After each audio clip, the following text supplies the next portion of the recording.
أعوذ بالله من الشيطان الرجيم. بسم الله الرحمن الرحيم. الحمد لله رب العالمين، والصلاة والسلام على رسول الله وعلى آله وأصحابه أجمعين. قال المصنف رحمه الله تعالى: ونفعنا بعلومه في الدارين آمين. سبحانك لا علم لنا إلا ما علمتنا إنك أنت العليم الحكيم. رب اشرح لي صدري ويسر لي أمري واحلل عقدة من لساني يفقهوا قولي ولا حول ولا قوة إلا بالله العلي العظيم. اللهم افتح علينا فتوح العارفين وارزقنا فهم النبيين وإلهام الملائكة المكرمين. وصلي وسلم على سيدنا محمد وعلى آله وصحبه أجمعين. Surat 52 bawah 3 baris pada bawah. Far'un. Disyaratkan makmum yang 39 yang dibilangkan dia Jumaat hendak mendengar oleh tiap-tiap daripada mereka itu akan rukun khutbah itu. Dan jika tiada faham akan maknanya sekalipun. Berarti dekat tu lah. Disyaratkan makmum yang 39, maknanya selain daripada imam lah. Maknanya kalau termasuk imam tu 40. Ni kita membincangkan adat, makna bilang-bilangan orang yang mendirikan sembahyang Jumaat.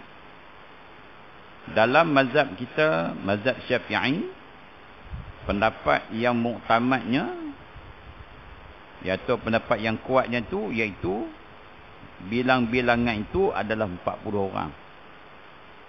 40 orang. Maknanya itu yang dimuktamadkan oleh kebanyakan ulama lah. Kemudian ada lagi lah, kan, berbagai-bagai pandangan bilang-bilangan Jumaat. Tapi kita ambil 40 ni, kita bincang berhubung kait dengan 40.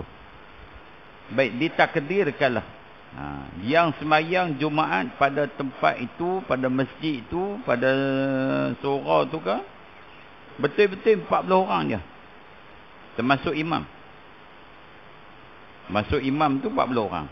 Maka disyaratkan makmum yang 39 yang dibilang akan dia Jumaat, yang laki-laki, syaratnya yang bermustatin tu dibilangkan tu, yang boleh dikira sebagai bilangan 40.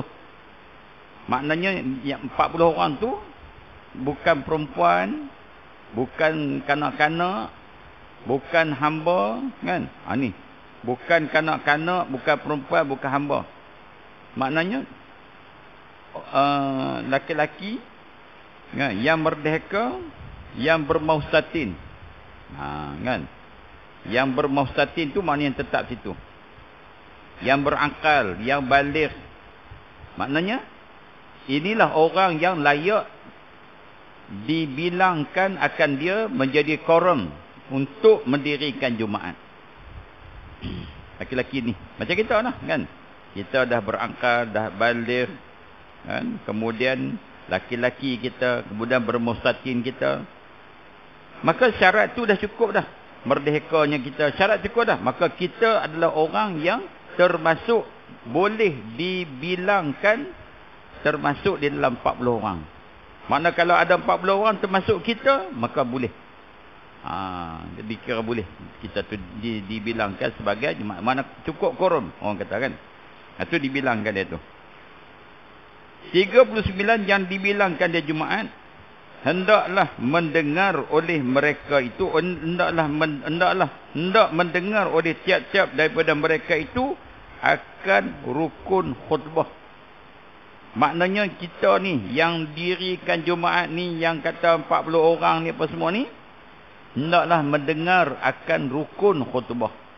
Rukun tu, kan, rukun tu yang kata puji-pujian bagi Allah, kan, yang kata selawat ke atas Nabi, yang kata wasiatnya, yang kata ayat Qurannya, yang kata doanya tu mestilah didengar. Maknanya makmum itu dengar apa yang imam sebut. Dan jika tiada faham sekalipun, walaupun dia tak faham apa makna alhamdulillah. Tak faham alhamdulillah tu apa dia? Apa artinya tu tak faham. Tapi dia tahu alhamdulillah tu rukun. Allahumma salli ala Sayyidina Muhammad. Dia tahu itu rukun. Tapi dia tak tahu maknanya apa maksud Allahumma salli ala Sayyidina Muhammad. Tak faham. Ittaqullah. Kan? Dia tahu itu rukun. Tapi dia tak tahu itu adalah dia tahu rukun. Tapi dia tak tahu maknanya. Imam baca, khatib baca pula ayat Quran. Kan? Ya ayyuhalladzina amanu idza la tulhikum amwalukum wala auladukum umumnya. Dia tahu itu ayat Quran. Tapi dia tak tahu itu ada maknanya tu. Dia tak tahu maknanya. Imam baca Allahumma fil lil muslimina wal muslimat wal mu'minin wal mu'minat. Khatib baca doa tu, dia tak tahu apa makna dia tu. Tapi dia tahu itu rukun. Jadilah macam tu pun. Kan? Sebab tu bukan setakat imam saja yang kena ambil cakna bab ni. Makmum-makmum pun kena ambil juga, ambil tahu juga. Jangan duk main, duk relax je. Duduk tidur, tak apa lah imam baca Allah khutbah, kami tidur Ustaz lagi. Tok Bilal kejut kami nah. Macam tu lah dah. Mana boleh macam tu kan? Kena dengar. Jadi kalau nak dengar ni maksudnya kena jaga. Kan? Sebab tu kita tengok Bilal nanti kita tengok khatib. Kena tengok khatib tu baca. Barulah khatib pun nak semangat juga. Tapi jangan duk jegir tok khatib pula. Kan? Buat terkejut tu khatib mana-mana tu khatib berhera apa hal pula ni. Baik, habis. Maknanya 39 tu tak termasuk khatib tu. Khatib pun orang situ juga. Khatib pun orang situ, khatib bermafsatin situ, khatib pun orang yang merdeka, khatib pun laki-laki yang baligh, kan? Yang baligh, yang Islamnya apa semua cukup lengkap ni. Makmum 39, maka khatib yang baca tu bagi semua 39 tu mendengari apa yang dia baca walaupun dia tidak faham. Adakah disyaratkan mendengar itu? Hantar pula persoalan. Adakah disyarat mendengar itu? 39 tu khatib nak baca tu, adakah syarat tu dengan fa'li, dengan fa'lun, dengan perbuatan dia bagi dengar, atau dengan takdir saja? Kan? Kalau dalam kitab Buryatul Tulab ke, ataupun dalam kitab, kan, dalam kitab Sabilal kan, dia akan sebut lain sikit pada apa yang kita sebut tadi. Dia kata adapun qaul yang muktamad, bukan maka disyaratkan bahawa mendengar yang 39 itu dengan fi'li, bukan dengan quwwah. Dia kata dengan perbuatan khatib tu, bukan dengan kuah, bukan dengan kuat dia. Kan? Kalau kuat dia tu mungkin tak boleh dengar sampai ujung tu kan. Kan? Maka tidak wajib Jumaat 40 yang setengah mereka itu tuli. Bila dengan tuli tak ada. Tuli tak dengar. Dan tidak sah Jumaat serta ada hingga bangar yang menegahkan daripada mendengar rukun khutbah. Rukun dua khutbah. Inilah kaum mutamak ni oleh Syekh Ibnu Hajar. Maknanya kalau ada hingga bangar sehingga khatib baca khutbah tu tak dengar. Tak dengar. Dulu ada sekali berlaku di masjid, satu masjid kan. Masjid Kemuntin ada. Jadi masa tu hujan lebat, bumbung zing. Kan? Dia punya hujan tu lebat sehingga kan khatib baca khutbah tak dengar. Saya duduk di saf nombor 5 tu kan. Nombor 5 tak dengar. Apa macam? Tak dengar. Nak khatib tu pula satu pakai mic jenis ni kan, jenis ni. Dia pula baca macam tu pula. Dia lindungkan mic dia tu. Dia tak dengar sungguh. Lagi tak dengar. Jadi saya pergi ke depan khatib tu, saya angkat mic dia tu, saya buh sini. Saya suruh dia ulang balik. Alhamdulillah lah kan. Dia tak cepera, dia tak ni kan. Jadi dia ulang balik lah khutbah tu. Bila saya duduk balik ni saya dengar. Mudah-mudahan di persekitaran tu dengarlah khutbah yang disampaikan oleh khatib tu dalam masa hujan tu. Jadi itu khilaf ulama lah kan. Ada khilaf ulama kata kalau kata sekiranya kalau tak bisim boleh dengar itu diguna pakai juga boleh terima. Ada kata tak mau, dia mesti kena dengar juga. Jadi kita ambil pendapat yang tak kena dengar tu. Apa salahnya kita ulang balik rukun-rukun khutbah tu. Supaya betul-betul dengar dan dapat kita meraihkan pendapat yang kata mesti dengar. Mesti bagi dengar. Kalau tidak, apa maknanya kita nak khutbah? Orang kata kalau bercakap tak dengar cakap, orang kata degi. Kalau kita bercakap dia tak dengar, malas nak bercakap. Degi tu. Dia bukan kata khutbah ni, bukan kata khutbah ni, kata kalau kita kata ni awak tak bercakap dengan dia. Bercakap dengan dia bukan yang dengar. Dia tak dengar tu maksudnya dia tak mau pakai. Ni yang ni tak dengar, nak khatib nak baca khutbah ni nak bagi dengar. Tujuan nak bagi dengar itu adalah al-wa'zu wal irsyad, nak bagi nasihat dan bagi petunjuk, nak bagi pengajaran. Habis kalau tak dengar, apa hikmah khutbah? Kalau khutbah ni baca dalam keadaan pelan, alhamdulillah, semua tidur alena tuan-tuan alena. Saya nak baca khutbah saya, lagi kita sembahyang lah. Lagi akhir saya kejut dah. Kalau boleh macam tu senang kan. Untuk khatib baca tak gini. Bekat mai. Duduk luang dulu. Saya baca khutbah Ustaz. Ini tak boleh. Kita nak bagi dengar supaya mereka dapat memahami, khususnya wasiat, iaitu dengan takwa Allah. Bagi ingat supaya takutkan kepada Allah Subhanahu Wa Taala. Jadi kita mai tu nak kena dengar. Bukan mai nak lena. Kan?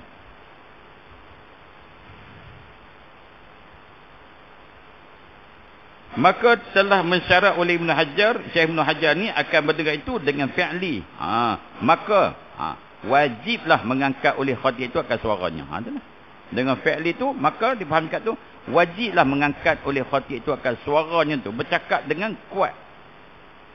Suara tu dengan suara.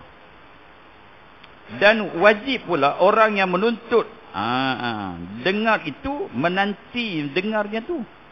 Makna menuntut, menanti mendengar tu maksudnya dia ambil beratlah. Apa tu khatib nak baca khutbah ni? Tak bolehlah duduk dalam keadaan tidak bersedia mendengar. Betul-betul dengar. Jadi makna kedua-dua kena main peranan. Khatib pun kena main peranan, makmum pun kena main peranan. Khatib bukan hanya semata-mata baca saja, tapi baca kena bagi faham, dan dia boleh faham diri dia dan dia boleh memahamkan orang lain.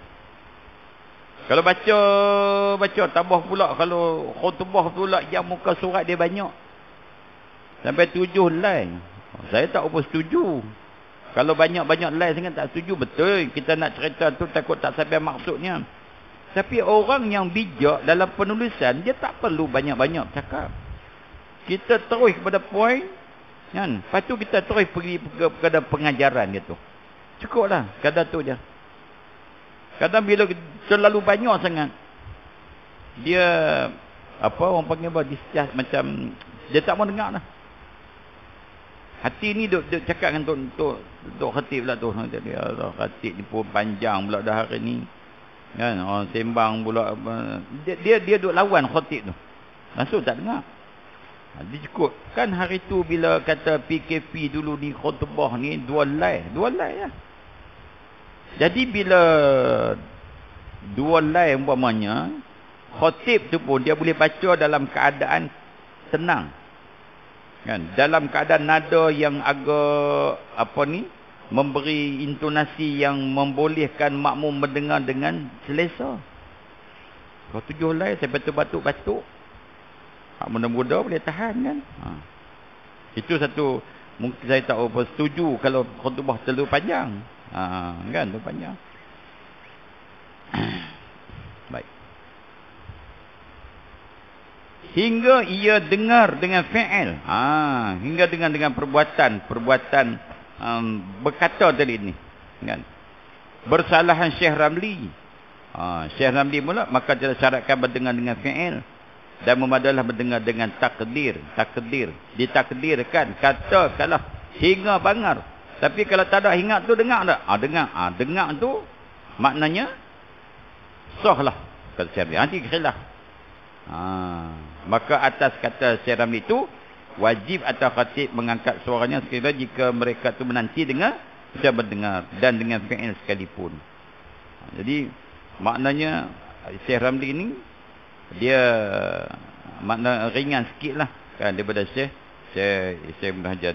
Jadi apapun khatib kena main peranan, imam yang baca khutbah tu kena main peranan. Dan sebab itulah kita ulama-ulama kita ni, dia tak bagi kita buat sesuatu yang boleh menghalang kita daripada mendengar khutbah. Umpamanya kutip duit kan khatib baca khutbah, tak boleh. Dulu masa surau di sana lu saya pernah tahan sekali kutip duit, tapi orang tak faham. Saya tak tengah baca khutbah kutip duit. Tak boleh, tak. Orang tak faham, orang ambil. Marah kat saya lah. Tak apa lah, marah pilih lah. Bukan Tuhan marah, bukan ulama marah, sudah lah kan. Dan dalam kitab Sairus Sadikin, tak salah dia, buat tengok lah. Makruh ketika mana khatib baca khutbah kita sedekah. Sedekah tu makruh. Tak apalah, sat lagi pun tak apa. Masa nak mari tu pun tak apa kan. Masa khatib tak baca khutbah lagi, sedekah. Buatlah macam mana keadaan sikit pun. Masjid Buntin saya ubah. Dulu dia duduk jalan juga masa khatib baca khutbah tu. Jalan. Saya kata cuba apa ni letak satu tempat tu heboh sajalah. Tuan-tuan nak derma, nak sedekah kat masjid ni, tung ada di sekian-sekian tempat tu. Lepas buat macam tu, tuan-tuan, buat macam tu, saya tanya balik jumlah dia punya kutipan dia. Tuan-tuan pergi tanya jumlah kutipan masjid Buntin. Lenguh nak kira duit. Kalau orang nak sedekah ni tuan-tuan, dia sedekah. Dia cari tung. Kalau hak jenis bakhil ni, tung lalu pun dia tak boleh. Kan? Hak jenis payuh kan? Sebab tu prinsip yang saya tengok kan, mintalah kepada yang pemurah. Jangan mintalah kepada yang pemurah. Maksudnya sama ada dia kaya ke dia miskin. Kalau kita minta, dia orang tu dinamakan pemurah. Kalau dia kaya dia bagi, kalau dia miskin pun dia bagi. Kalau minta kepada yang bakhil, dia kaya pun dia tak bagi, dia miskin telah lah lagi kan. Letak situ je insya-Allah. Mula-mula saya takut juga, takut susut. Banyak kan, bila susut banyak masjid ni nak pakai duit. Tengok kita nak cat, kapet dah siap dah kan. Alhamdulillah dah. So nak cat pula apa semua ni. Cat ni niatnya untuk menjaga, nak berjaga apa ni, orang kata masjid ni daripada apa cemar lah apa semua ni.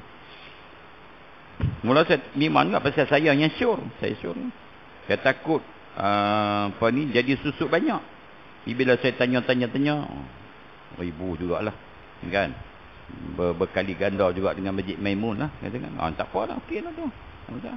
Dah simpanan depa pun dah banyak dah. Baik.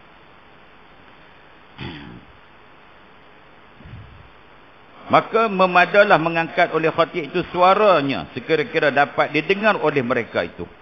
Mengangkat suara tu bagi dengar. Itu satu. Yang keduanya, saya pernah tengok dalam situasi masjid kita ni, kalau sekarang ni waktu awal ni nak dapat jemaah ni hadir ke masjid ni, ada ketikanya Masjid Maimun dulu ni saya dah tengok cerai jugalah kan, orang tak apa ada adalah tengah baca khutbah pun sampai depa dengar ke khutbah. Kalau dengar alhamdulillah kan, kalau tak dengar masalah.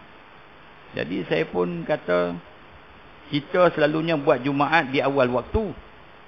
Tak pernahlah kita ejah katalah sekarang ni masuk Zuhur 1.10, kita ejah pergi 1.30. Tak ada kan. Ni kita duduk dengar ni, maknanya selalunya kalau 1.10 lah kita start azan, bermulalah kita nak baca khutbah. Orang kadang-kadang yang bekerja tu tak sampai lagi. Kadang-kadang orang yang lambat sampai. Dia duduk biasa 1.30, dia pergi 1.30. Ada setengah tu dekat-dekat nak habis khutbah baru sampai. Baik. Kalau macam tu, kita baca juga khutbah. Kalau nak baca khutbah lah, baca khutbah. Kemudian nak landing dia tu, nak habis ini tu, ulang balik rukun-rukun khutbah je. Hak pertama rukun khutbah pada khutbah yang pertama tu. Ulang balik sebelum kita nak tutup khutbah yang pertama tu. Supaya boleh dapat didengar balik oleh orang yang mari tadi tu dah. Kan ulang balik tu. Macam juga kita kias bila kita baca khutbah, tiba-tiba, kan kita dah baca dulu kan, tiba-tiba orang keluar. Bila dia keluar tu, dia masuk, kita ulang balik rukun khutbah yang kita tak baca tadi tu. Supaya dia dengar rukun khutbah yang tak baca tadi tu, dan dia boleh dikira sebagai 40 orang. Maknanya nak mengesahkan akan dirinya Jumaat tadi tu. Masalah.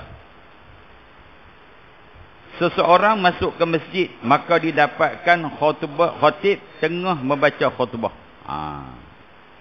Atau hampir hendak baca khutbah.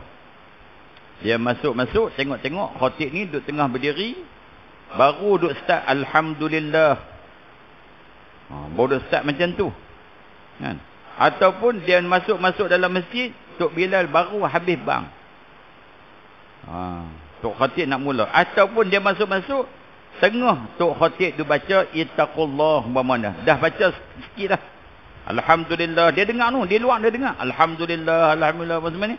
Allahumma salli ala Muhammad. Dia dengar luar. Masuk dalam masjid. Tok khatib pun baca. Ayuhan nas ittaqullah. Maknanya. Di dalam perenggan awal lagi. Dalam perenggan awal lagi. Makna khatib tu nak baca lagi isikan tu. Itu kata. Baru nak mula khutbah.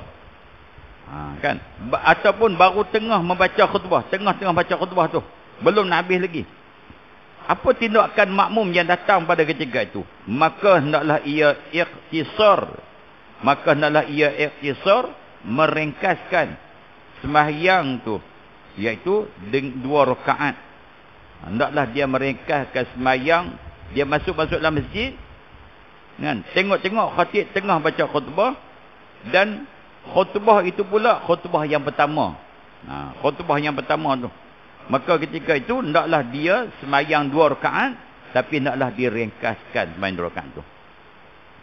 Nak sembahyang apa? Sembahyang tu adalah sembahyang niat tahiyatul masjid, ataupun sembahyang sunat Jumaat. 2 rakaat je, tak boleh lebih. Sembahyang tahiyatul masjid, atau sembahyang, atau sunat Jumaat. Qabliyah lah, Qabliyah.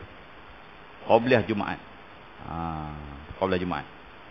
Sebelah utara tu, Perlis tu tak ada khutbah Jumaat. Dia terus bang, terus semayang je. Kan? Terus baca khutbah. Kita ada qabliyah Jumaat. Jadi maknanya orang yang masuk dalam masjid, baru masuk dalam masjid, tengah khatib baca khutbah yang pertama, maka dia boleh lagi semayang. Semayang dia sunat tahiyatul masjid, ataupun semayang sunat qabliyah Jumaat. Itu je semayang dia. Ringkaskan. Maka jika diniatkan semayang yang lain daripada demikian itu, dia semayang lain, bukan semayang tahiyatul masjid, dia bukan semayang qabliyah Jumaat, dia semayang lain. 1. Atau dilebihkan daripada 2 rakaat, dia pergi semayang 3 rakaat qadha maghrib, dia pergi semayang 4 rakaat. Umpamanya, niscaya batal semayangnya. Niscaya batal semayangnya, semayang orang yang semayang lebih daripada 2 rakaat, ataupun yang semayang lain daripada tahiyatul masjid, dan juga semayang qabliyah Jumaat. Dah kitab ni sebut. Yakni tiada jadi semayang. Yang maksud batal semayang tu, yakni tiada jadi semayangnya. Jadi semayang tak jadi. Tak sah semayang dia, maknanya tak jadilah semayang tu. Dan wajib dipendekkan semayangnya itu. Apa maksud dipendek itu? Seperti bahawa disempurnakan atas yang wajib jua. Bacalah yang wajib Fatihah saja. Rokok tomak ninah sahaja. I'tidah tomak ninah sahaja. Begitulah lain-lain rukun. Tu yang dalam kitab lah. Yang saya nak tambah apa? Kalau tuan-tuan mari lewat, khatib nak baca khutbah dah, jangan duk main celah tengah-tengah ni. Ni. Orang sedang tumpu kepada khatib, kita duk bagi minta jalan. Tu dia pergi sembahyang tengah-tengah, khatib dia baca khutbah. Ganggu pemandangan. Orang duk tengok khatib, kita duk sembahyang. Tunduk rokok apa semua ni ganggu. tepi-tepi lah, semayang tepi-tepi. Ini satu lagi tuan-tuan kan. Kita masjid-masjid ni hari Jumaat khususnya, kalau ada ni dia panggil juru kerah. Juru kerah ni maknanya dia duduk di tepi pintu. Saya tengok ada masjid mana tak ingat lah, tapi bukan di Perak kita lah, tempat lain. Tempat lain dah duduk je ke. Bila kita masuk dalam masjid ni, dia suruh kita pergi duduk depan. Yang mana kosong-kosong lah. Dia pakai pakaian ni lah. Orang kata ada pakai pakaian yang bertugas. Kalau dia tak pakai bertugas, dia orang tak tahu siapa dia pula dia ni kan.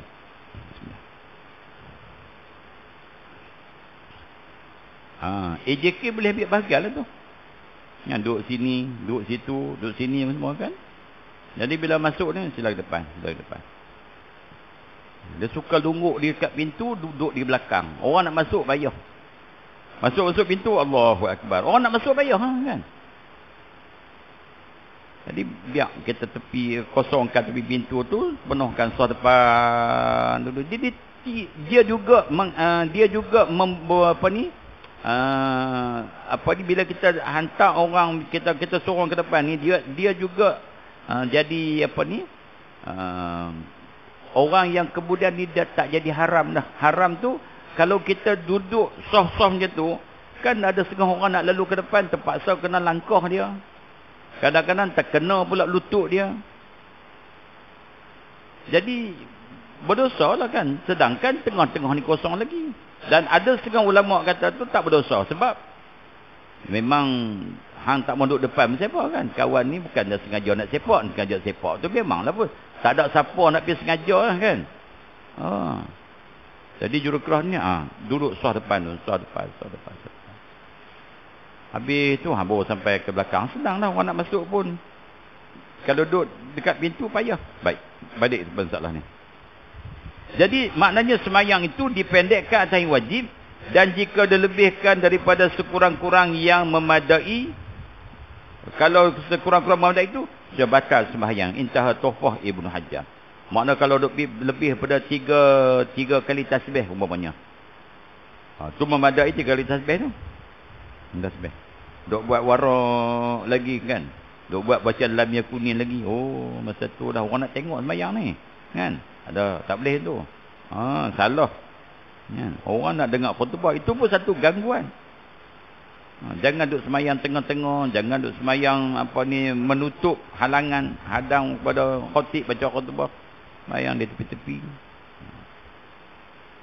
Habis. Masalah seseorang mendapatkan serakaat serta imam itu. Seseorang mendapat serakaat serta imam, maknanya dia masuk pada rakaat kedua tu.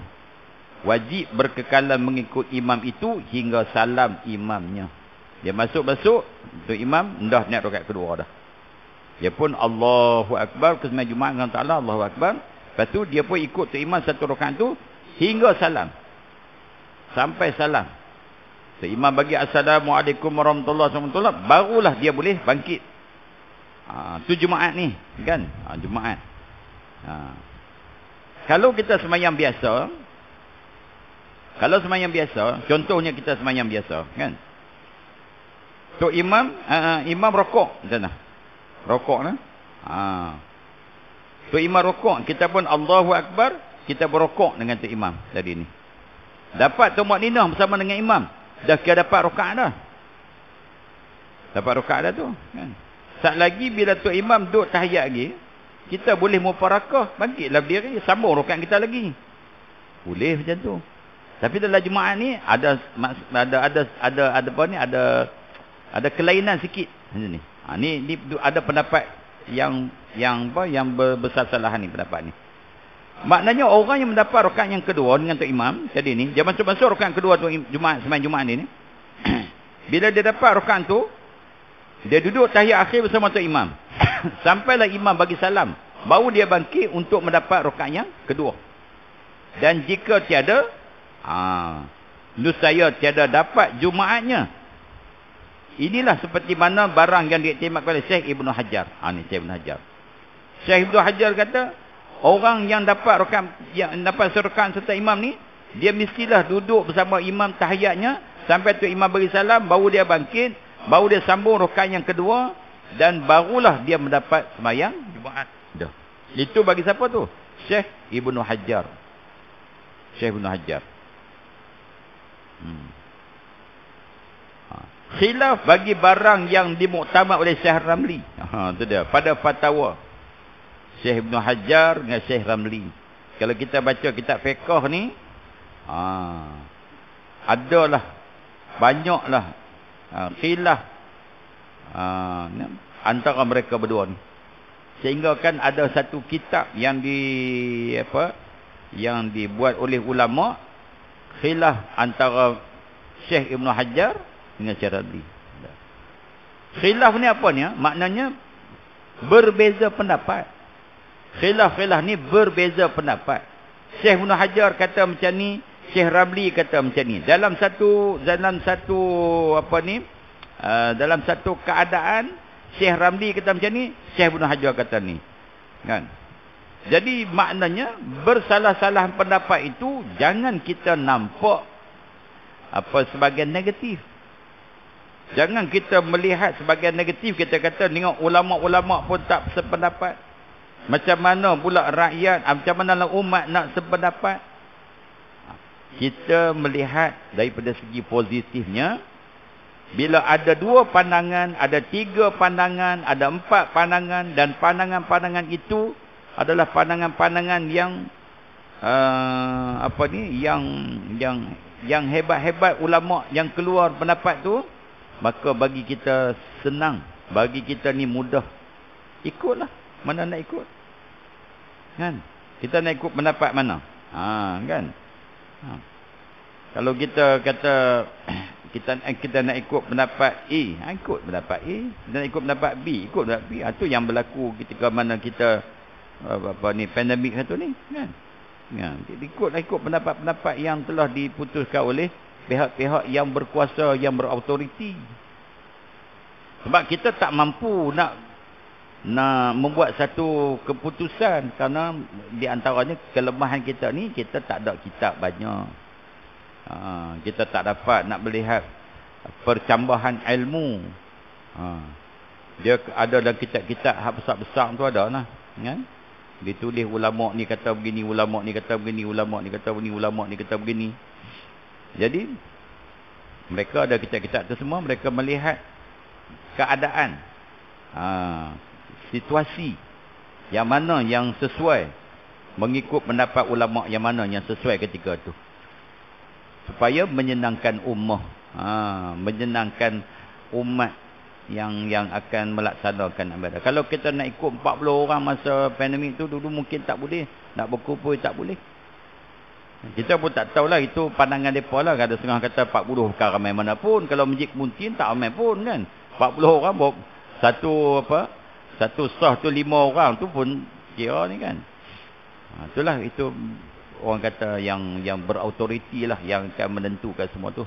Tapi nak ceritanya, dalam fiqh, ilmu fiqh, baik semayangnya, puasanya, zakatnya, hajinya, ada khilaf-khilaf, ada berbeza pendapat. Perbezaan pendapat itu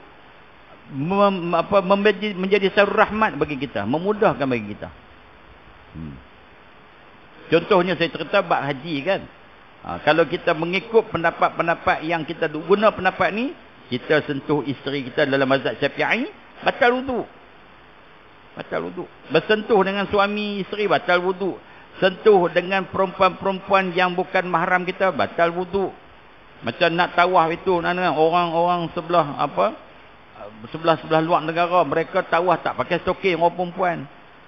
Mereka, tangan mereka goyang apa semua ni. Kita tak pakai stokin, orang lelaki-lelaki pakai ihram, tak pakai stokin. Terdedah pula separuh daripada badan kita ni. Maknanya kalau kita nak ikut pendapat tu, agak sukar kalau kata orang terlalu ramai. Jadi pihak tabung haji, mereka buat satu rumusan, boleh menggunakan pendapat bagian-bagian. Kalau sentuh pun dengan tidak ada syahwat, tak batal wuduk. Boleh meneruskan tawaf, teruskan dengan semayang, teruskan dengan apa ibadat-ibadat lain pun boleh. Jadi memudahkan bagi kita ni.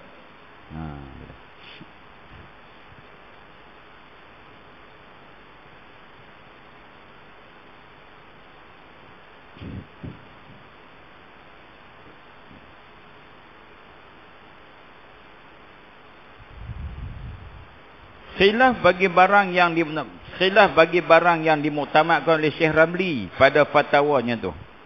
Ada fatwa Syekh Ramli yang menyalahi akan pendapat Syekh Ibn Hajar, iaitu memadalah mengikut ia hingga 2 sujud imam saja. Maknanya orang kata Syekh Ramli pula ni, dia kata kalau orang tu main dapat rakaat yang kedua pada sembahyang Jumaat, lepas tu dia dapat rokok sama imam, dia dapat berdiri i'tidal sama imam, dia dapat sujud sama imam pertama, sujud duduk antara sujud yang kedua imam duduk tahiyat saja. Imam duduk tahiyat saja, kata pendapat Syekh Ramli ni, makmum tadi ni, maka manakala duduk imam tu bagi tahiyat, maka haruslah makmum tadi tu mufaraqah ia daripada imamnya, kerana keadaannya ia mentamamkan sembahyang tu. Kata Syekh Ramli, kita tak payah tunggu salam. Bangkit pada sujud yang kedua, tu imam tu duduk tahiyat akhir, kita ni ada satu lagi rakaat ni, terus mufaraqah dengan imam tu, terus yang bangkit. Naik rakaat yang kedua tu. Imam baca tahiyat, kita naik rakaat yang kedua, baca Fatihah, baca surah, rakaat tidak, kita buat sendiri sembahyang kita. Sebab kita mufaraqah. Itu kata Syekh Ramli kita. Syekh Ibn Hajar kata kena tunggu sampai salam. Sampai salam. Itu Syekh Ibn Hajar. Ada 2 pandangan itu. Jadi orang kata kita nak ambil hak mana? Dua-dua ulama ni, dua-dua ulama besar. Bukan calang-calang ulama kan. Ambil yang mana satu kita nak pakai. Kita kata saya nak ikut yang ni, Syekh Ibn Hajar, ikut. Saya nak ikut Syekh Ramli, ikut. Tapi dengan ilmu. Kalau kita orang awam ni, dengan kita baca kitab macam ni, kita dah berguru apa semua ni, kan kita dah tahu, oh ini pendapat ulama ni, kita ikut dah. Kita ingat macam tu dah, kita ikut Syekh Ramli. Kan kita nak buat lepas bangkit saja sujud yang kedua, kita mufarakah, kita pun naik tambah 1 rakaat lagi. Tapi kalau ikut Syekh Ibn Hajar, tunggu sampai salam. Tapi kebanyakannya kita duk nampak macam tunggu salam lah kan. Habis salam tu imam ni, baru kita bangkit. Macam mana kebiasaan kalau kita masbuk kan, kebiasaan kita masbuk ni, maknanya kita tunggu tu imam bagi salam, barulah kita bangkit tambah rakaat, berapa lagi rakaat yang kita tinggal tu. Tu kebiasaan tu. Nampak pun comel lah, elok kan. Tu dah nampaknya tu imam dah habis dah, kita buat sembahyang. Tapi kalau tu imam tengah duk baca tahiyat, kita duk bangkit, orang akan nampak jadi macam satu masalah pula kan. Awak dia ni tu imam tak habis sembahyang ni, dibangkit apa semua ni. Jadi kalau orang yang tidak berpandangan baik kan, tidak husnuzon, tak ada ilmu, mungkin dia akan tohmah. Jadi kita nak menghilangkan tohmah tu, fitnah apa semua ni, jadi kita tunggulah tu imam tu bagi salam, Assalamualaikum warahmatullahi, Assalamualaikum warahmatullahi, kita terus bangkit. Jadi tak ada siapa nak tohmah kita dah. Oh dia bangkit lah, sambung sembahyang, tu imam dah habis bagi salam dah. Jadi itu juga perlu kita jaga. Dalam bab sembahyang Jumaat tu pun juga perlu. Umpamanya kalau tu imam tinggal tahiyat awal, kita jangan nak buat, terus bangkit je. Jadi itu nampak dari segi perbuatan tu nampak sama je kan. Walaupun tinggal sunat abad tu. Kan.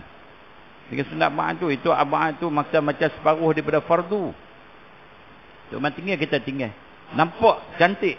Kan? Nampak cantik tu imam Allahu Akbar, kita buat Allahu Akbar, nampak cantik. Jadi kalau orang nampak, orang luar nampak, orang musuh Islam nampak, dia tengok situ, oh begitu taatnya makmum ni kepada imam dia. Imam tu asalnya ketua pemerintah lah. Kan? Ketua pemerintah.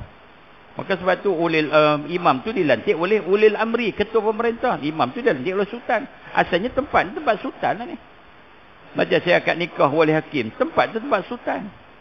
Imam juga lantikkan sultan. Watikah daripada tuanku. Kan? Jadi maknanya orang nampak, musuh Islam nampak, tengok mereka taat kepada ulil amri, mereka taat kepada ketua mereka itu. Kan? Jadi itu penting tu dalam masalah sembahyang jemaah tu.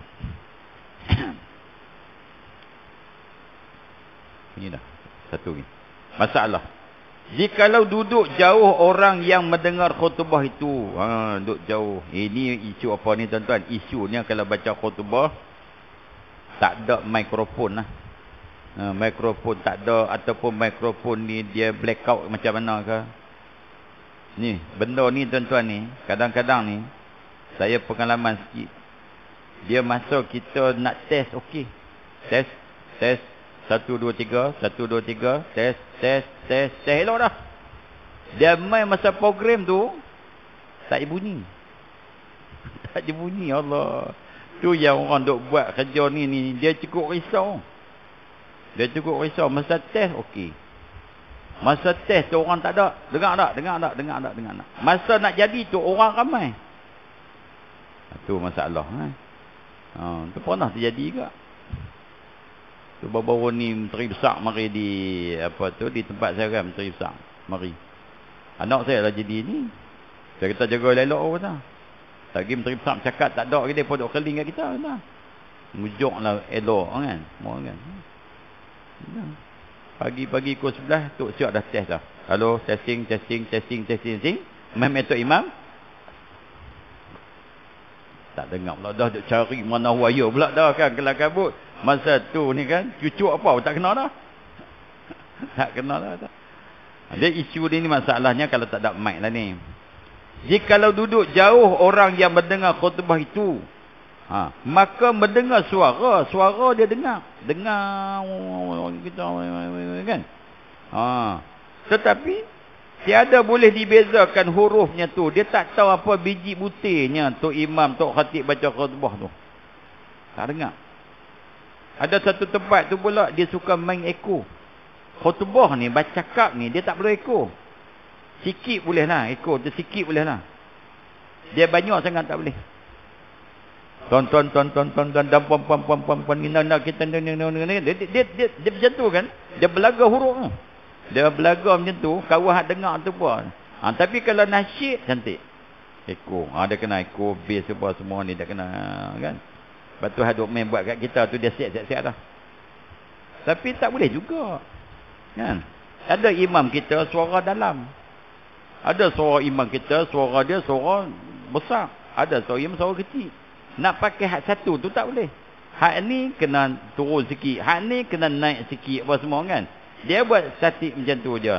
Hak kena yang test tu imam tu dia okey. Dia baca okey. Hak tu baca tak okey. Dah lah masa test dia. Hak test tu dia baca okey. Okey boleh tak? Boleh. Saya tengok di simpang tu kan. Cina tu duk test macam mana. Sampai Cina tu sujud. Macam kita sembahyang. Halo. Tak ada suara banyak tawiah. Dia tak ada lah. Halo. Rokok lah pasal. Saya duk perhati kat Cina tu duk test ni kan. Dia test suara dia. Dia tak test suara Tok Imam. Suara dia lain mungkin kan. Tu pun kena juga.